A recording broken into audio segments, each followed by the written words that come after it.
मो चैनल संस्कृति एवं परंपरा को। स्वस्ति न इंद्रो वृद्धश्रवाः स्वस्ति न पूषा विश्वदेवाः स्वस्ति नस्तार्क्ष्यो अरिष्टनेमिः स्वस्ति नः बृहस्पतिर्ददातु। पवित्र नीलाद्रि महोदया अष्टमी। पवित्र वैशाख मास शुक्ल पक्ष अष्टमी तिथि एही पवित्र दिवसर नाम हेउछि नीलाद्रि महोदया अष्टमी। एही दिन स्वयं ब्रह्मा महाप्रभुंकर पुष्याभिषेक बा जलाभिषेक कराइथिले बोली वामदेव संहिता ओ स्कंध पुराण रे वर्णित अछि। काल काल जुग जुग धरी कालिया शांत नीलाद्रि कंदरर पावन पुरुषोत्तम क्षेत्र रे विराजमान करी 12 मासरे 13 यात्रा करिथांती। श्रीमंदिर रे पालन करा जाउथिबा 12 यात्रा 13 पर्व मध्यरु नीलाद्रि महोदया अष्टमी हेउछि त्रयोदश पर्व। एही दिन सेवक माने बेस उत्साहर सह झांझ मृदल एवं काहाली बजाई एक शोभायात्रा रे 108 गरा पानी नेई गंभीर घर को जाइथांती। एही 108 गरा पानी पूर्व दिन ठारू भोग मंडप ठारे मुद होई रही थाए।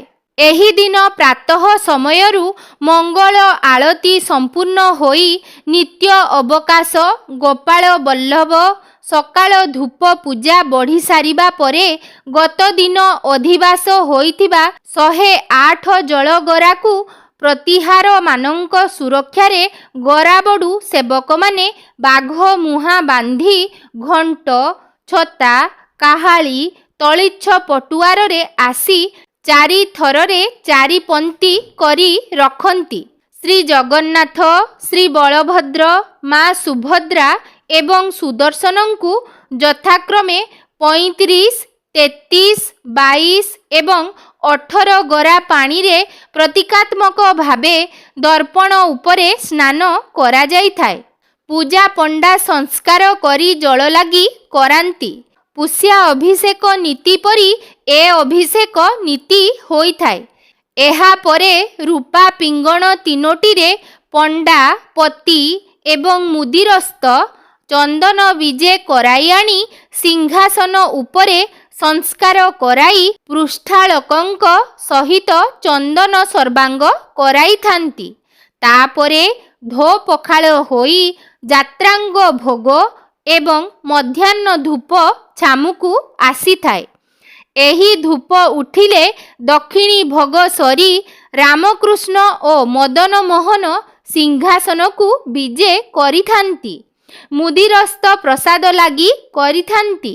पूजा पंडा षोडश उपचार रे धूप मणही कला परे पानी पड़ी धो पखाळ होई थाए एवं 3 बाड़े बंदापना हेला परे पूजा पंडा आज्ञामाल देले ठाकुर ठाकुराणी चंदन यात्रा को विजे करिथांती। एही दिन को मंदिरर वार्षिक उत्सव भावे मध्य पालन करा जाए। वैशाख शुक्ल पक्ष अष्टमी तिथि एक पवित्र दिन होइथिबारु एही दिन दान पुण्य आदि कार्य करा जाई थाए। भंगेप्यतस्य राजेन्द्र स्थानम न त्यज्यते मया कालान्त्यरेपि जप्यन्यः प्रासादं कारयिष्यति तवेव कीर्तिः सा नूनं त्यक्तप्रीत्या तत्र मे स्थितिः सत्यं सत्यं पुनः सत्यं सत्यमेव ब्रवीमि ते।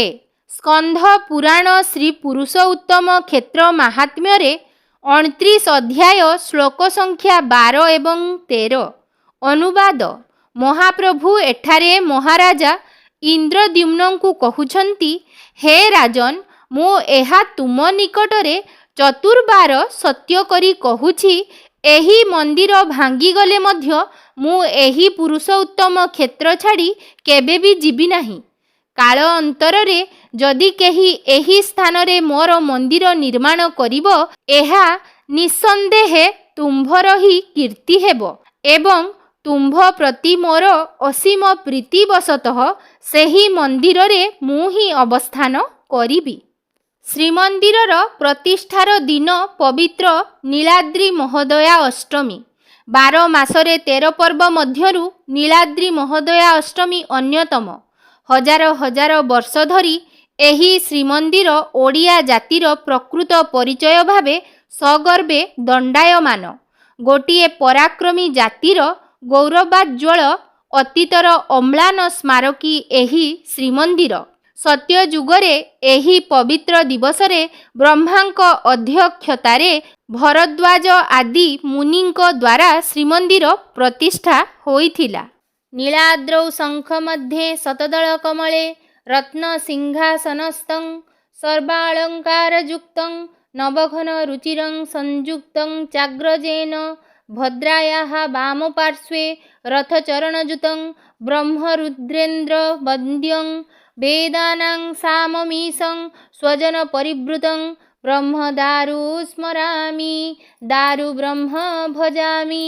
ତେବେ ପବିତ୍ର ବୈଶାଖ ଶୁକ୍ଳ ଅଷ୍ଟମୀ ବା ପବିତ୍ର ନୀଳାଦ୍ରି ମହୋଦୟା ଅଷ୍ଟମୀ ବା ଶ୍ରୀମନ୍ଦିର ପ୍ରତିଷ୍ଠା ଦିବସର ପାବନ ଅବସରରେ ମହାପ୍ରଭୁ ବିରାଜିତ ହୋଇଥିବା ଶ୍ରୀମନ୍ଦିରର ଅପୂର୍ବ ଶୋଭାକୁ ଆମେମାନେ ମଧ୍ୟ ଆଗକୁ ଭିଡ଼ିଓ ମାଧ୍ୟମରେ ଦର୍ଶନ କରିନେବା।